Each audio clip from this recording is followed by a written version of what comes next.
Alright, greetings Kiss Nation. This is going to be a Kiss topic, and the Kiss topic is a continuation of my last Kiss topic, where we talked about Kiss Army Storms Las Vegas, and it was also in a double Kiss topic where we talked about Gene Simmons postponing some of his solo band shows, and we went into a theory about why I thought the reason was for postponing it, and it would be the most logical reason that, Kiss is going to reunite for Kiss Army Storms Las Vegas, and the more I learned about this event, I realized only Gene and Paul are part of this event, not Eric Singer and Tommy Thayer. So I wonder why Eric Singer and Thayer aren't part of this event, but maybe this article will tell me why that's the case. So let's get into this. Kiss has confirmed that Paul Stanley and Gene Simmons will reunite at the Virgin Hotels, Las Vegas, as part of the 3-day Kiss Army Storms Vegas event, which runs from November 14th to 16th. Stanley and Simmons, a little slip of the words, along with 3 special guests, will play at least one show unmasked, without their iconic makeup. No kidding. It is expected to be Stanley and Simmons' first joint concert since 2023, when Kiss wrapped up his End of the Road farewell tour at Madison Square Garden. Alright.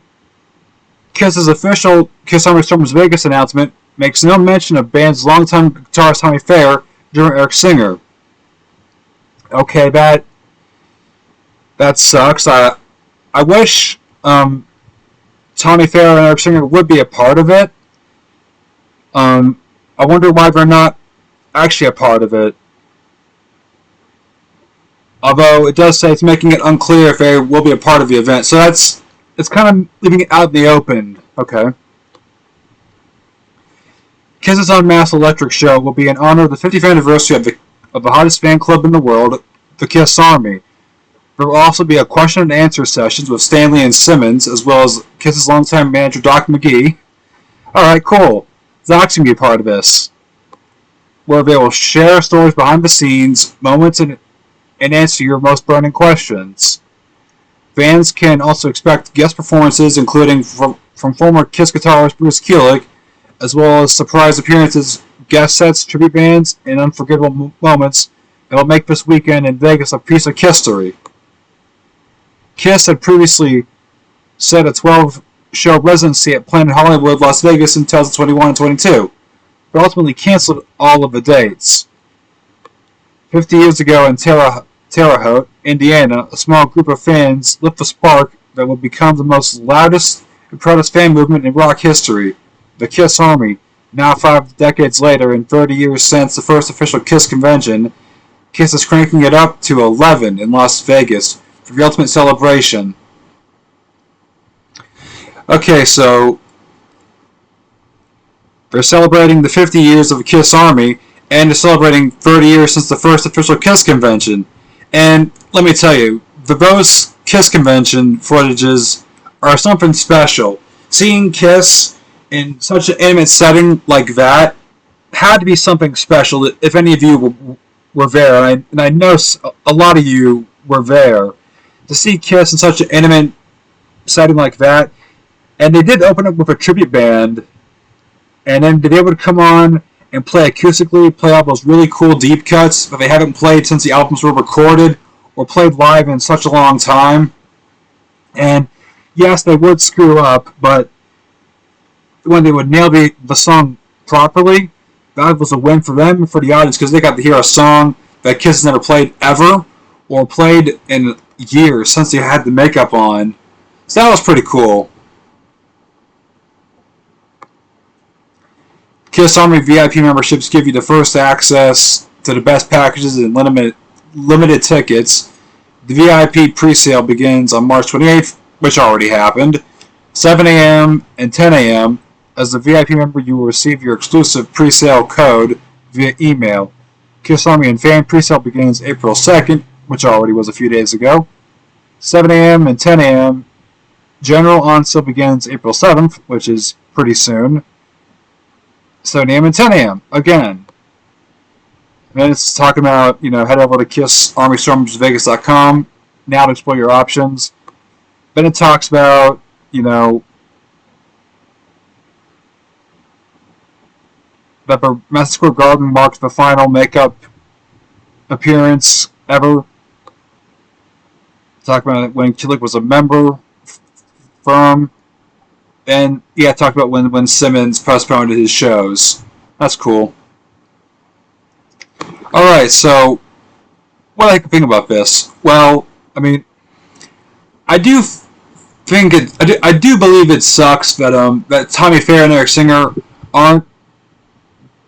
It does say they're not fully part of it, but it is kind of up in the air whether or not they will be a part of the event. So, for me as a fan, I do hope that they are a part of the event, because they've been a part of KISS for a long time. Eric Singer especially. Eric Singer has been a part of KISS since the Revenge Tour, then brought him back for the Farewell Tour in 2001.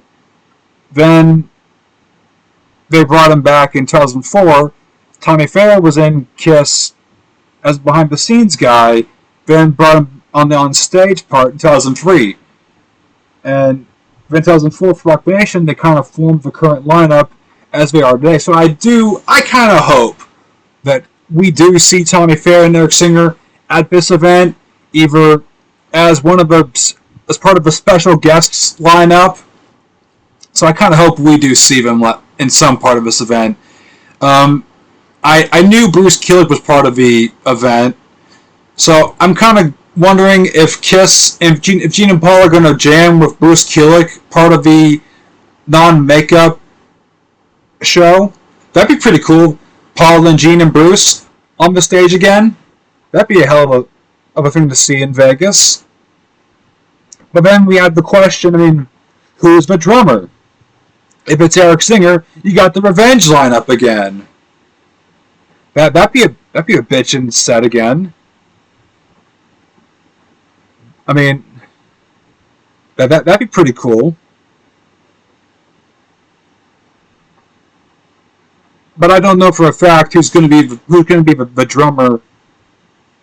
I would probably believe that Gene and Paul will be playing with Bruce. Then Bruce will be playing solo. That would be believable. I don't know who will be the drummer for both Bruce and for Gene and Paul, which is essentially for KISS, but I don't know. Then we get into another question. They did mention tribute bands. Who are the tribute bands? One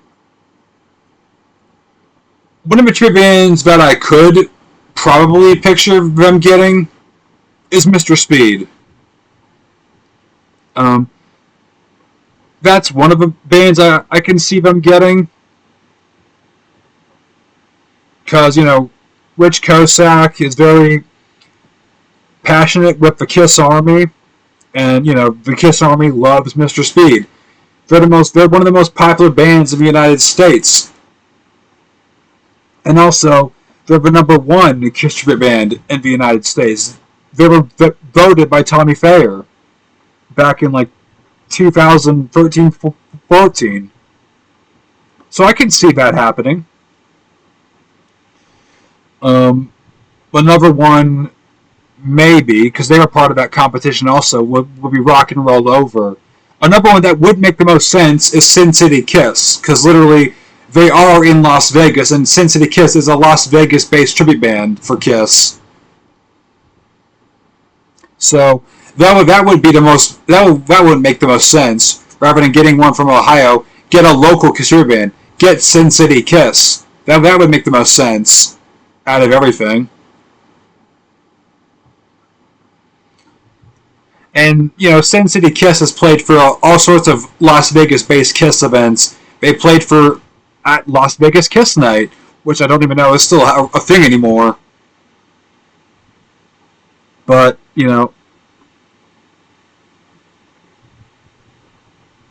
that was a cool event.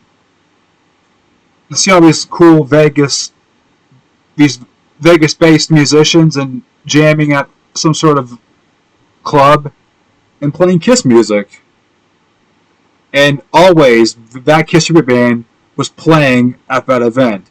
So, the most logical band that I could see playing at this event is Sin City Kiss. Because, yeah, they're local, and yeah, that would make the most sense. Mr. Speed also would make sense, but not as logical as Sin City Kiss. So yeah, that's probably my guess.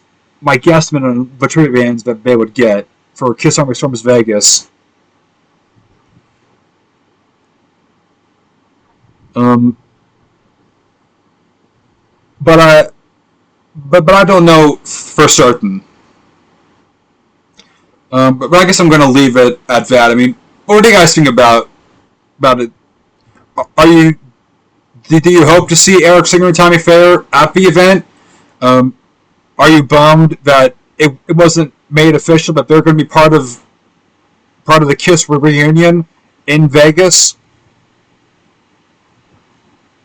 Because I mean, yeah, we get Gene and Paul, but we're not getting the full Kiss band.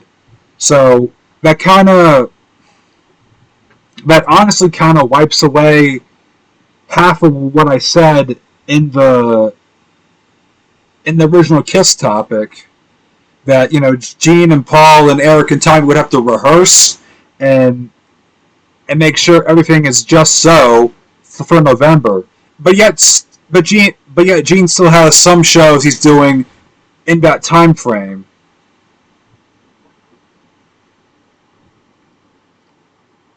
So I don't think we'll ever get at the moment. I don't think we'll ever get an answer on what made Gene postpone some of those shows.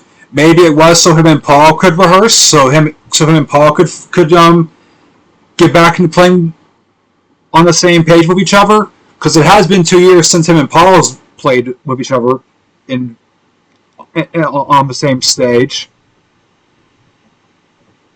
and maybe just um, maybe him, Paul, and Bruce.